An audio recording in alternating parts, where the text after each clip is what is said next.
We have someone very special with us, somebody who is an inspiration for all of us here. He's somebody who has served our country as an integral part of the Indian Armed Forces. He has commanded his battalion as well as a brigade in active militancy in Jammu and Kashmir on line of control. He commanded a new country-terrorism division of Assam Rifles in Northeast. He has been a commando instructor as a captain, an Indian defense attaché in Vietnam, Cambodia, and Laos as a colonel. He is somebody who is the brains behind and has planned and executed the surgical strike in response to the terror attack at Uri. Besides this, he has been awarded several accolades under his belt, some of which are PVSM, UYSM, SM, VSM. Presenting to you the chief guest, the former chief of the Integrated Defence Staff, Lieutenant General Satish Dua. Yes, Satish, sir.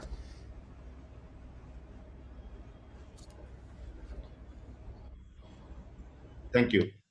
Uh, well, thank you very much, everyone, for having me on the forum. It's always a delight to connect with the youth. As you all are aware, over the last nearly 2 months, we are every single day we talk of Kargil War because we commemorate what great actions have been taken by the soldiers. They were all young people like you, soldiers, officers, especially the young officers, 20 something, and how they led their soldiers, their teams with great elan. And day after day, we saw so many of them laying down their lives for the country. And the best part is it just did not deter the next one from going in. So why am I saying this to you? Whether it is Kargil or Kashmir, we always find that is the youth who always take the lead. And not only in the military, not only in the army, you look at your field, in every walk of life today, it is the younger people who are taking the lead. I mean, even the politicians, we are having younger leaders now. My heart fills with joy when I see such eager young faces as yours. It fills with a lot of confidence that you are going to drive the growth story of India. You are going to take India forward. You are going to take the world forward. Let me just, now that I have such a lot of leaders of tomorrow, leaders of every walk of life sitting here, let me talk of a very important topic that has filled the national discourse today. Not only today, over the last 2 months or more. And then I'll get back to this topic of youth. The India-China face-off that we are seeing in Ladakh, I think a small explainer would be in order because I see some very young students here. So let me put everyone on the same page. Let me explain that India has a 15,000 kilometers of land borders with 6 other countries. And I'm not counting the maritime borders with 3 others. But out of that, we have a unique position that our international borders with Pakistan as well as with China have some portions that are unresolved. They have not ratified as international borders. On the Pakistan side, we have a line of control which is roughly 780 kilometers long. Line of control has been ratified, signed, accepted by both sides to be resolved later. I will not dwell further on that. On India-China border, we have 3,500 3,500 kilometers, 3,500 kilometers approximately of a line of actual control. Now, it is after the 1962 war that we have both the armies have held on to the land that that was in their control. And as the name implies, it is a line of actual control. And this line of actual control also has certain areas where we have a differing perception of the line on ground. 23 such areas have been identified by both sides. We've had several rounds of talks between India and China. And in these 23 areas of differing perceptions, ADPs as they are called, both sides follow a certain agreed to protocol. Certain CBMs, confidence building measures, have been laid out. For instance, in all these 23 sites, both armies are allowed to patrol up to their perception of the line. So obviously, there is a certain area in which patrols would overlap. So at times when patrols come face to face, we disengage by agreed to protocols that have been laid down. But sometimes, off late, it has been leading to some pushing and shoving, and you would have seen those clips coming on every summer in the last 3 or 4 years. Some pushing and shoving, some fisticuffs, but it is to the credit of both the countries that we haven't fired a shot over 5 decades now at this line of actual control. So what has happened now? This year, in the area of Ladakh, now in Ladakh, it's 850 kilometers approximately of border between the two countries, of which a little under 500 is the line of actual control. In Ladakh this time, there has been this kind of face-off, a standoff in 3 different areas. We've heard of Finger area, the Pegongso Lake, the hot springs, and Galwan. Pegongso Lake is a very unique lake. It's actually a sea. It is 135 kilometers long. You really can't call it a lake. 1/3 of it, the lake, Pegongso Lake, is in the Indian side, and 2/3 is with China. So obviously we have a border, LAC over there.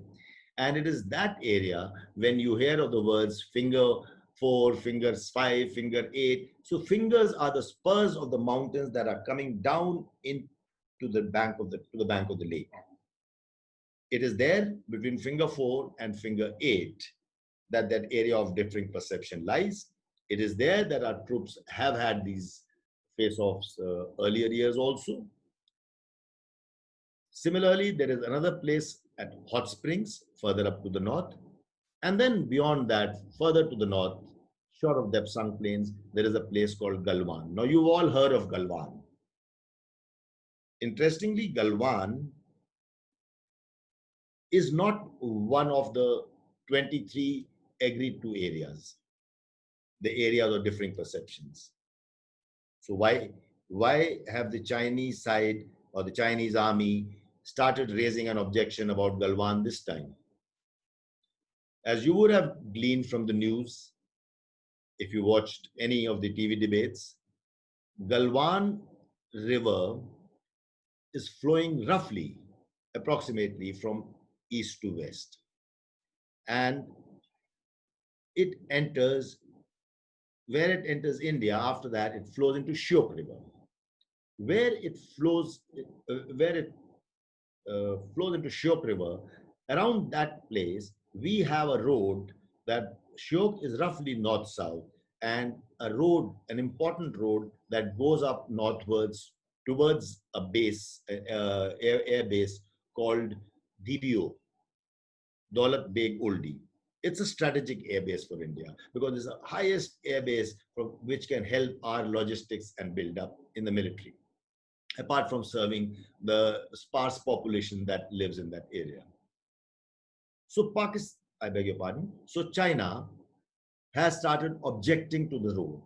Why do they object to the road? Over the years, China has constructed a very good network of roads on the borders on its side.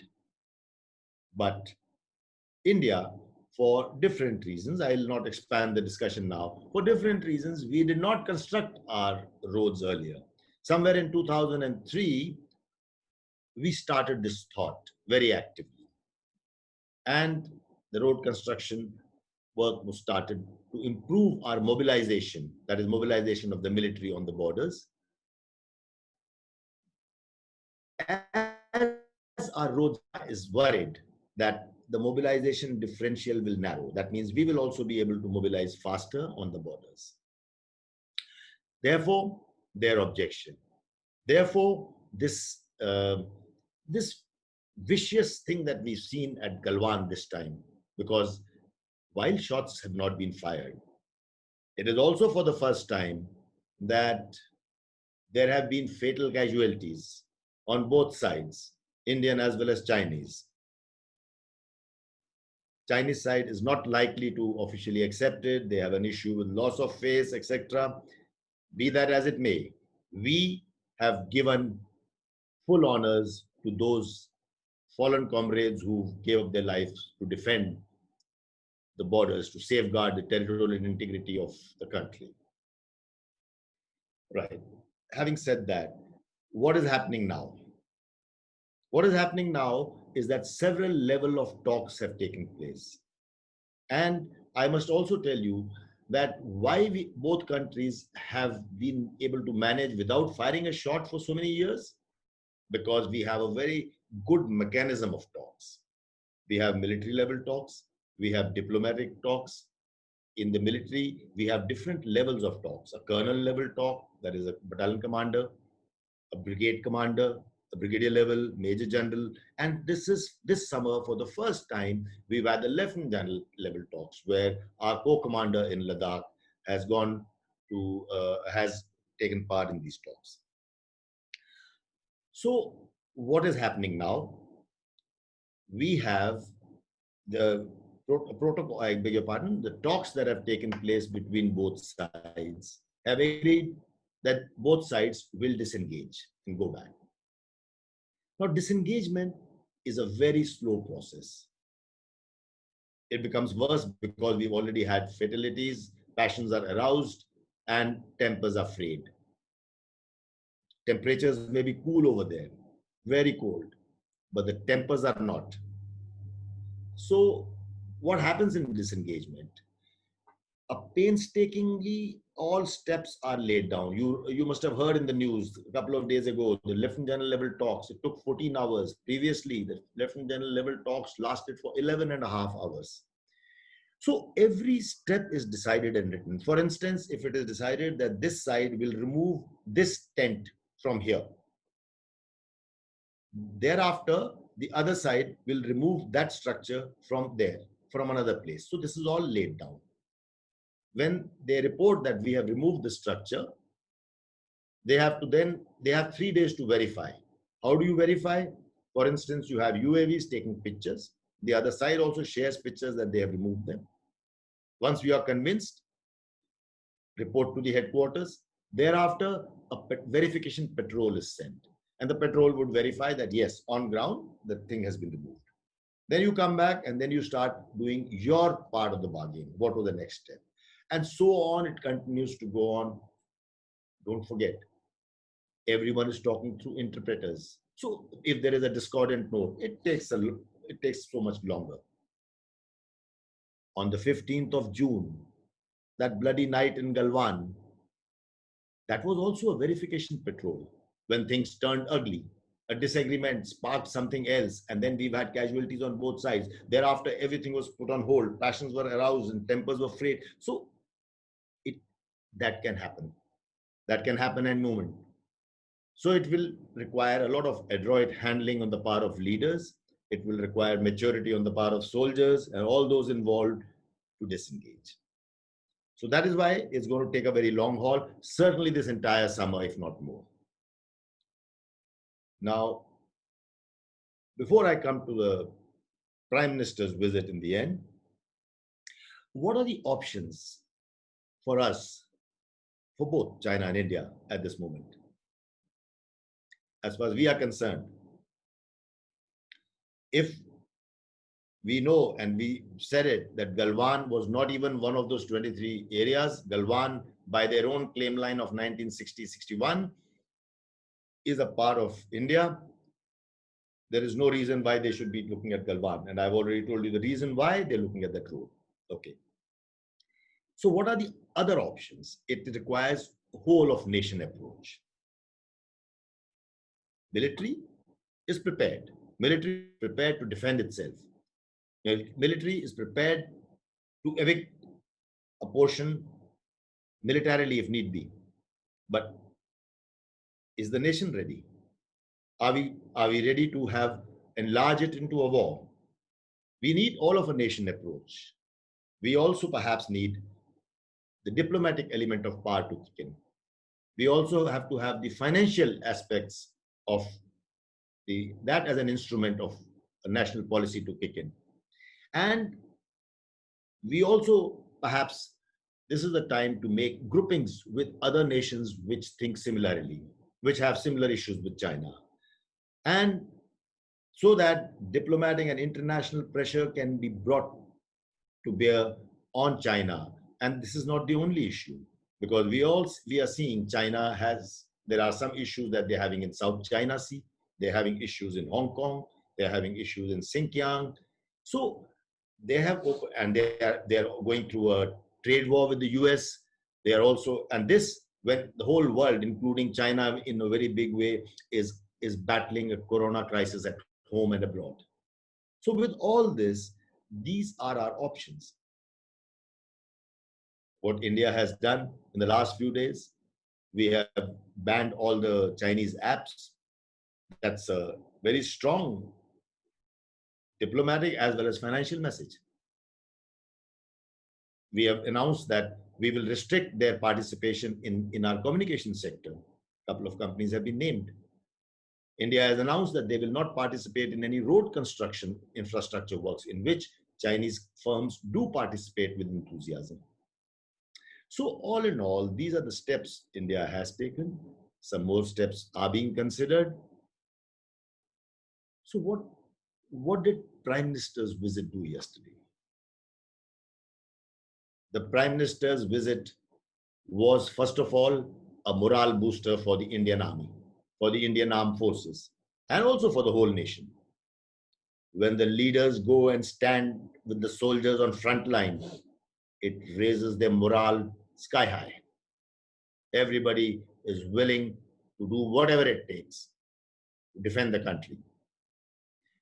The Prime Minister, when he interacts with soldiers, with officers,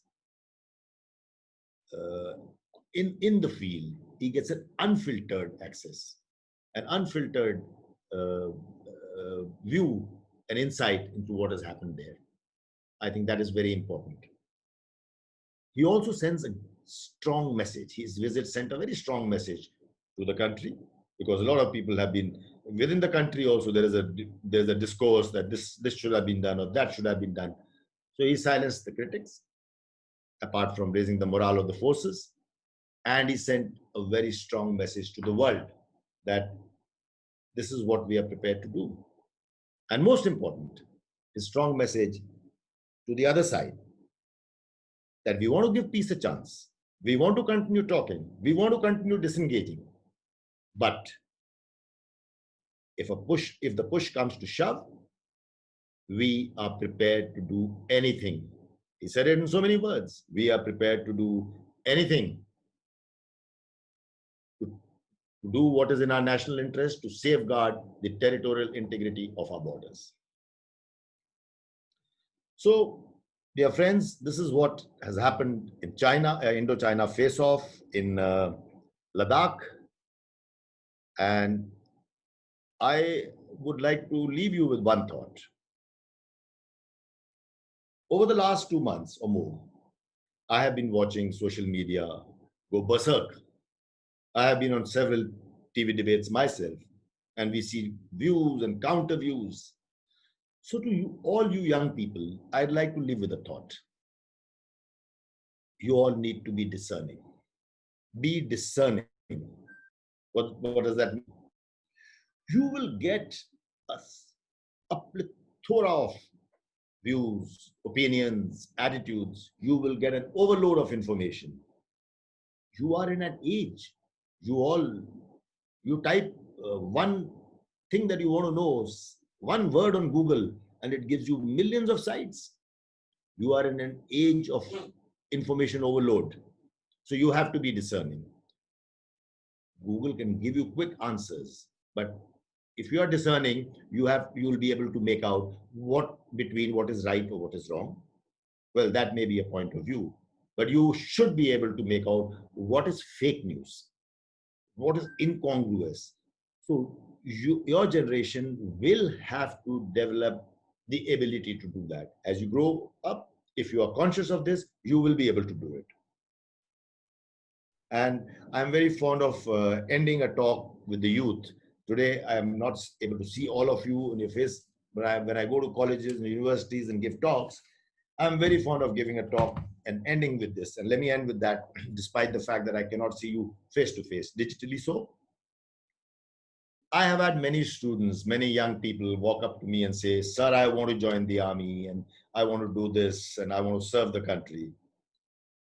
To all of those who want to say that or who might feel like that at a later moment, you're welcome. You're welcome to join the army or the armed forces. We'll be happy to have enthusiastic young men and women like you. But I also say you don't have to join the army to serve the country. Each one of you is a leader. Each one of you is needed. Every walk of life is required. We need our software engineers, we need our civil engineers, we need those who will construct dams, we need those who will construct the roads, those who will run the entertainment industry, and what have you. Everything contributes to the growth story of India, and that is you. So, welcome. You are welcome to join the army, but you don't have to join the army. If you don't join the army, you, but remember, be a good citizen. That will be your best contribution. Be a good citizen. Be a citizen worth dying for. And that will be your biggest tribute to a soldier. Be a citizen that he wishes to sacrifice his life for. Thank you.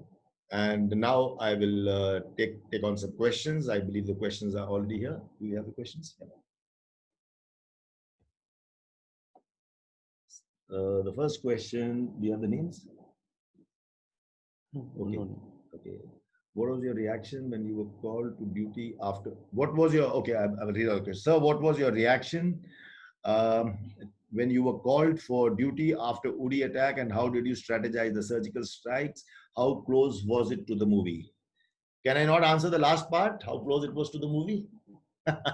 Isn't that answer enough? Okay, let me get to the serious stuff.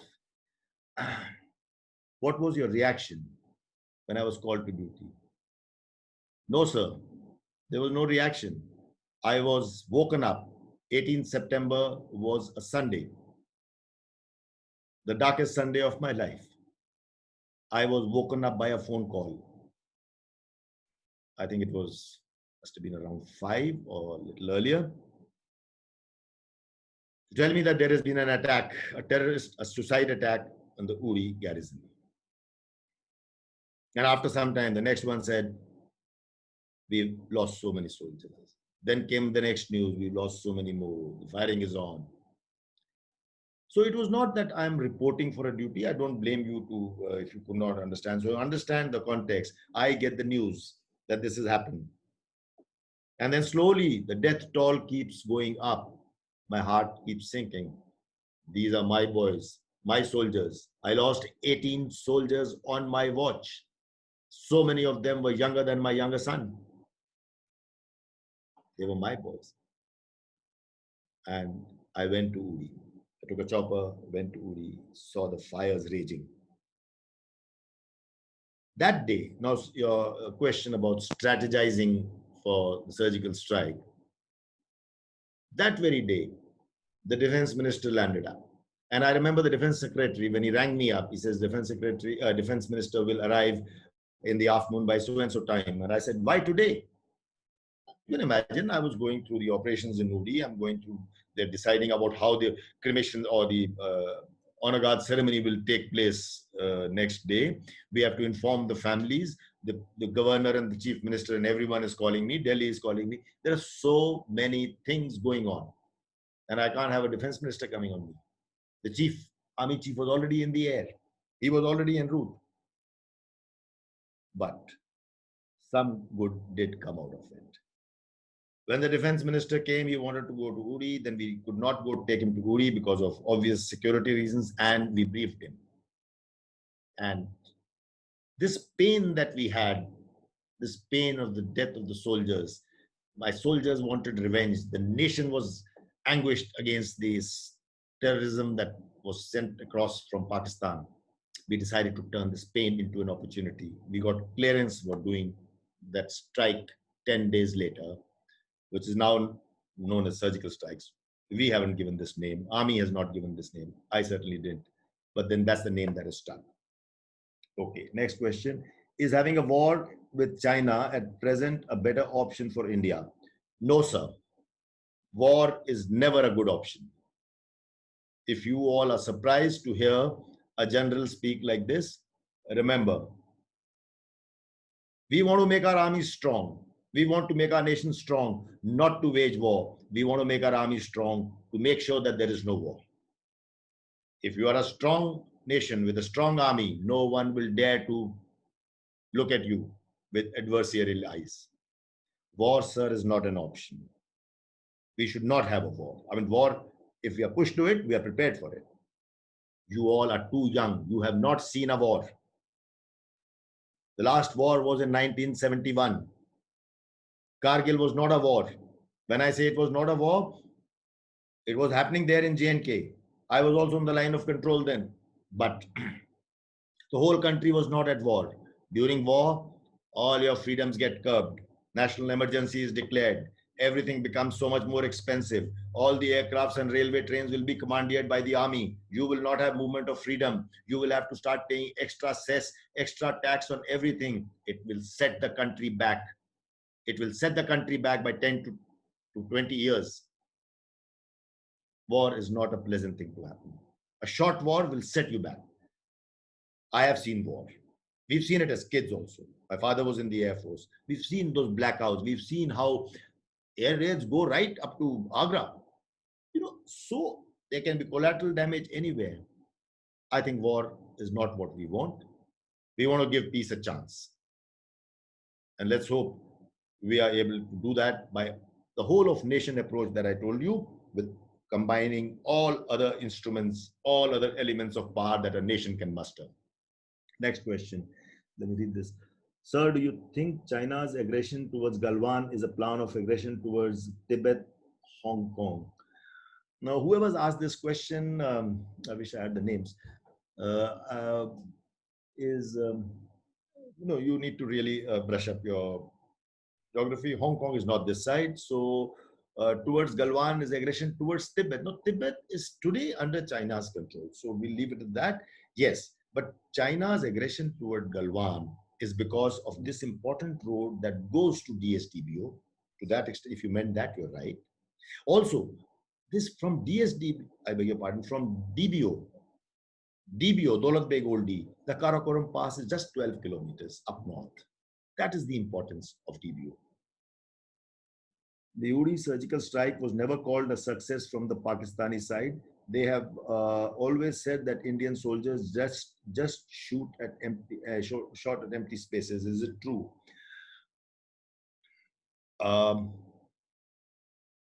Actually, I would not. Somewhere I was asked this question in an open forum.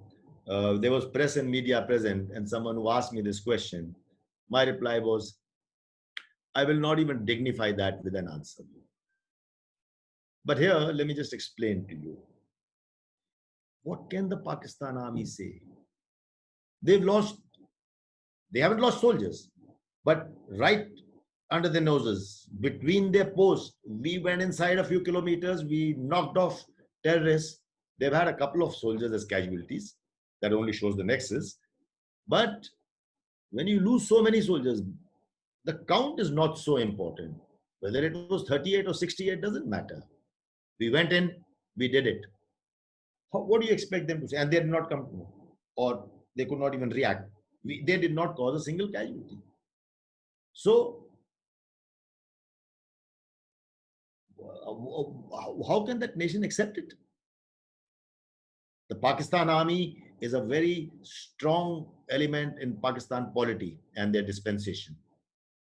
So it's very obvious they would say that nothing happened. Unfortunately, there are voices in our country also which support them, so they get support from that. Uh, boycotting China is going on, but will this stop China from attacking? Why always digital boycott takes place before anything else in case of wars like Indochina? Very good question. Whether or not it will stop China, you please understand. Okay, let me first tackle that part of question, which is very important, very nice, because I don't want to forget that. Uh, why digital boycott takes place before anything else? Because today it's an information age. It's an era of info warfare. Digital, that is the space where all the debates are taking place. Where are public spaces today? Where is the engagement? It's all in digital space. You have TikTok, you have Weibo, I don't even know the names, every other platform. You stop that, the public discourse stops. I have learned only in the last 2 months that China does not have Twitter. You see, so my point is, in digital makes a lot of difference. And the other difference that it makes is that we are so dependent on it. Let me say it openly. The United States has supported India that we've done this, but they are unable to ban all the apps in their own country. We've taken this courageous step. It's a big step. I was reading somewhere, I could be wrong, but I was reading that the loss to them is going to be $6 billion or something. It's not about the loss. It's about setting a trend. Today, if one country stands up and says, we are not going to do this, we have banned it, tomorrow others might follow suit. Country like China cannot afford that. So that's where the risk lies for them. Will it stop China boycotting? It's not the question of whether this will stop China. On the other hand, we've said we won't allow you to come into communicate. A couple of their companies were named. They will not be allowed to participate in certain tenders or in certain bids for our telecommunication ventures. 5G, one of the big companies is on the threshold of opting for it. So if we rethink our actions, this will also set a trend. Like I said, it sets a trend in other countries, and then it becomes so much more difficult for China to reel in. More than the business that they lose face. If someone has started to question them, someone is starting to question. No one questioned them earlier. You remember a couple of years ago, India does not still support their Belt and Road Initiative, the Brief Forum Summit in China. Our Prime Minister refused to go. And we did that again the next year. We are the only country that has stood up and said, we not only we don't support it, we oppose your BRI forum, the BRI initiative, because CPEC is a part of it. And CPEC, that is China-Pakistan Economic Corridor, runs through Indian territory, which is right now in Pakistani control in Gilgit-Baltistan area. So which other country has stood up to China this way?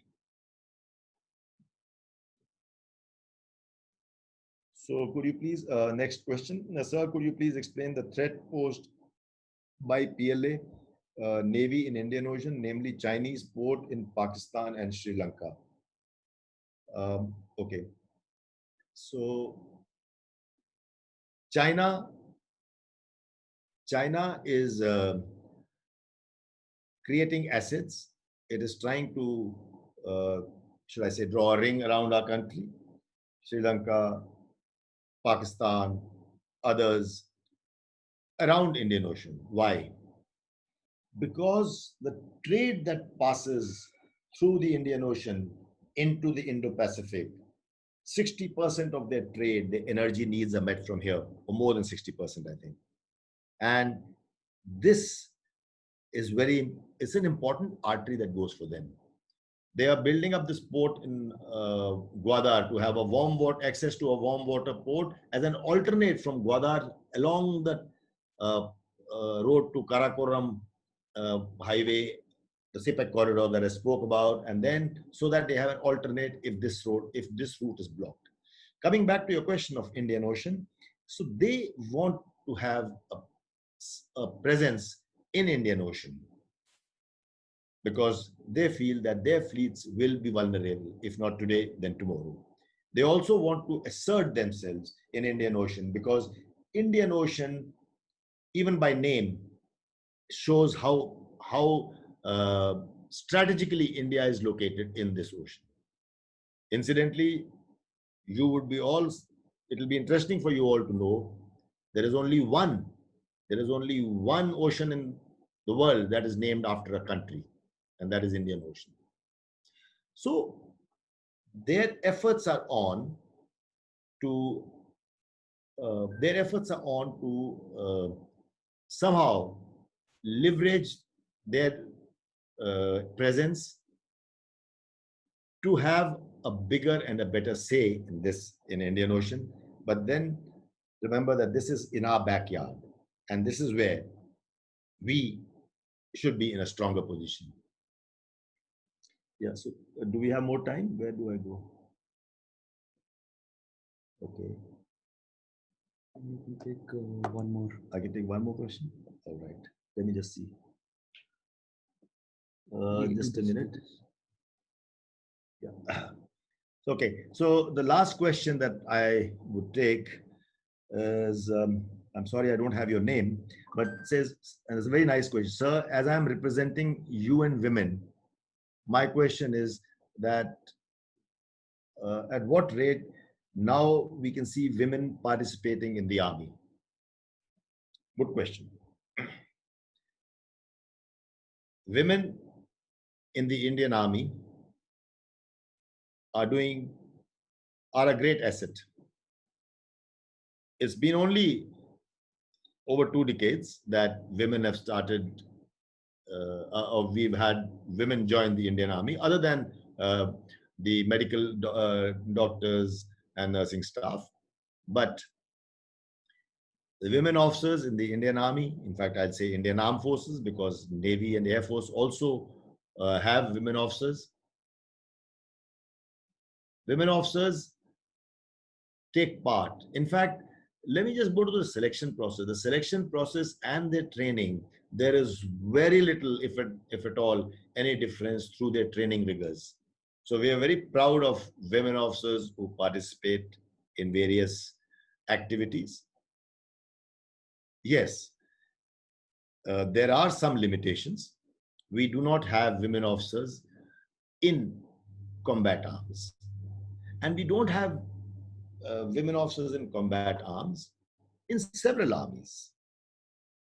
It is not only to do with the conditions, because we have very active borders, as we spoke about it, both in Pakistan and China, especially with LOC in Pakistan, is far more active on a day-to-day basis. On the other hand, our societal conditions are such that a woman has to be given, as a gender, has to be given her dignity. When we live on bunkers in a post, it is very difficult to create that dignity for a woman of any rank. Till we get there, women are not taking part in combat arms. Women are not, don't form part of combat arms, infantry, armored, or mechanized columns. But we have women as signalers, as engineers. They are very much in combat support arms. And they're doing pretty well. They are there in all the logistic arms. and they are a solid pillar. We recently had, albeit through a court order, but we have now women are allowed to be in command of units. That means they will become commanding officers of their units. Earlier, the Indian Army was following, armed forces were following a policy. We were not allowing them to become commanding officers because uh, we thought they would retire at a service bracket before they could become full colonels or commanding officers. But that has also changed. So while it will take a few years for them to graduate to that level, so the officer of today who will start competing with her male counterparts will become a commanding officer, but that will take a few years. But today, women are participative in everything except for that small part of combat arms, a couple of them. Also, as a first, we've started inducting women as soldiers. We've raised, we've inducted some of them in the Corps of Military Police to see that as a pilot project. And then based on our experiences with that, this aspect is likely to be expanded. I hope that answers your question. And I think on that note, I think we should end it here now. Right. Thank you. So let me once again say it's been a pleasure and a delight to be able to address. And I see that there are people from all over. There are some who are joining in from, I think, overseas as well, or some that present the other side. Thank you very much to the organizers for giving me this opportunity. And as I'm always fond of saying, let me end that. So when I see such a lot of young people in front of me, to all of you, a Josh Wala Jai Hind.